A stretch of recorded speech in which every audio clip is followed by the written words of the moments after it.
Yo les gars, j'espère que vous allez bien. Je suis dégoûté. Je viens de tourner là pendant 15 minutes et en fait ça n'enregistrait pas. Donc voilà, je vais aller très rapidement. Donc ouais les gars, ça fait peut-être un mois et une semaine que j'ai pas tourné simplement parce qu'en fait du 2 avril au 27, j'ai pas tradé pendant 3 semaines. J'avais pas d'opportunité sur les charts et du coup j'ai pas pris de trade. Et je pense que ça m'a pas particulièrement servi parce que quand on s'était lâché, bah du coup j'étais quasiment à break-even, donc j'étais en très léger drawdown. Et là, comme on voit, bah, du coup, je suis repassé à moins 6% sur la phase 1. Donc voilà, faut savoir qu'il y a plein de trades que je n'ai pas pris, va savoir pourquoi, par passivité, par peur, par crainte, bref, moi-même, j'arrive pas à dire, les gars, pourquoi j'ai pas pris les trades. Et entre-temps, j'ai pris 5 trades qui, eux, m'ont mis dans le gaz, parce qu'à chaque fois, les 5 ont fait moins 1%, donc ils nous ont mis à moins 6%. Donc voilà, les gars, je vais faire un tour rapide donc des trades pour que vous puissiez bah, du coup les comprendre. Donc voilà, grosso modo, par exemple, donc le premier trade depuis le 2, c'était un trade comme ça. Donc moi, je voulais trader tout simplement la continuité baissière qu'on avait donc sur EURUSD et en fait, j'avais deux zones. Donc ce qui s'est passé, c'est que on a bien réagi sur ma deuxième zone, mais pas sur la première. Et du coup, le premier stop loss, il s'est fait là-dessus, tout simplement, sur cette zone-là, M15. Donc rien de bien particulier. On avait deux zones, hop, comme je vous ai montré ici. Donc il y en avait une ici et une là. Le premier, on s'est fait détruire en soi. On a bien réagi sur la deuxième, mais vous verrez que je me suis quand même fait sortir à peut-être 0,2 pips sur le deuxième, là où j'avais mis mon TP juste après, et clairement on était allé chercher, enfin on serait allé chercher mon TP par la suite si j'avais pas SL ici. Bref, vous me direz, c'est le jeu. Mais je vous avoue que après 3 semaines sans trader, quand tu prends deux SL comme ça, ou du moins un stop loss vraiment comme celui-ci, je vais pas dire injustifié, c'est le marché, il y a de quoi monter en pression dès le départ. Ensuite, voici ce qui se passe, hop, pareil, même principe, donc je vois une zone comme ça, pour moi ça c'est une forme de piège, une forme de liquidité qui se crée donc juste au-dessus de la zone high. Pour moi, cette zone elle me paraissait pertinente en lower time frame. Je voulais continuer à trader la continuité baissière qu'on avait. Donc là, on break, comme on voit ici. Donc bref, je voulais trader la petite continuité baissière. J'avais mis mon B ici. Bref, je me fais déclencher. Boum, stop loss à peut-être quoi, un pips près avant d'aller hit le BE. Après, on était reparti à la hausse. Mais bon, ça, je vous avoue que c'est des choses qui, moi personnellement, mentalement, c'est assez compliqué, ce genre de trade-là. Ensuite, on avait quoi? On avait celui-ci, hop.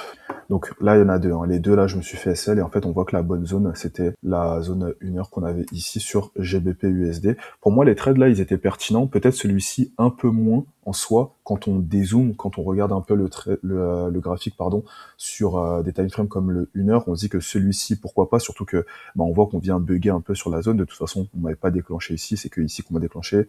Et bref, on est reparti un peu pour me ressortir par la suite. Donc là-dessus, pas de regret. Et là, du coup, bah, en fait, c'est le deuxième trade.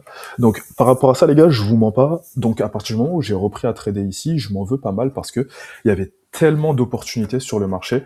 Et en fait, je sais pas pourquoi je suis resté relativement passif, comme vous pouvez le voir. Donc là, on réagissait bah, très très bien. C'est quoi ces dates-là? Hop, allez, hop. Donc, comme vous voyez, je vous ai dit, donc là, à partir du 27, moi, j'ai commencé à trader, donc quelques jours après, mais on voit que déjà, 20 jours après, le 2, quand j'avais arrêté de trader, on pouvait déjà commencer à prendre des trades. Donc, des entrées qu'on peut dire risquées, mais qui, selon moi, bah, respectaient l'order flow, et qui, en vérité, on aurait pu rentrer ici, on aurait pu rentrer là, on aurait pu re-rentrer ici. Et je vous mens pas, je suis resté relativement passif, et c'était à peu près le même schéma sur EURUSD. Et en fait, je m'en veux un peu parce que je sais que ce que moi je dois travailler, c'est justement cette prise de risque au bénéfice justement enfin, au risque de perdre, j'allais dire de perdre la chance. C'est pas vraiment ça, c'est plus travailler ce côté où je dois prendre le risque, sinon je vais perdre la chance. Et là, ce que je vois, c'est ce que je fais en fait, c'est que je ne prends pas les trades et je laisse pas mal d'opportunités passer. Et plus tard, en fait, je prends des trades pas merdiques, attention, mais qui ne me mettent pas dans un bon rythme pour aller valider cette phase 1. Et en fait, à chaque fois, comment on dit déjà, je suis dans la nostalgie où je me dis, voici ce que j'aurais dû faire à ce moment-là, mais dans l'instant présent, à chaque fois, je sais pas pourquoi je passe pas à l'action.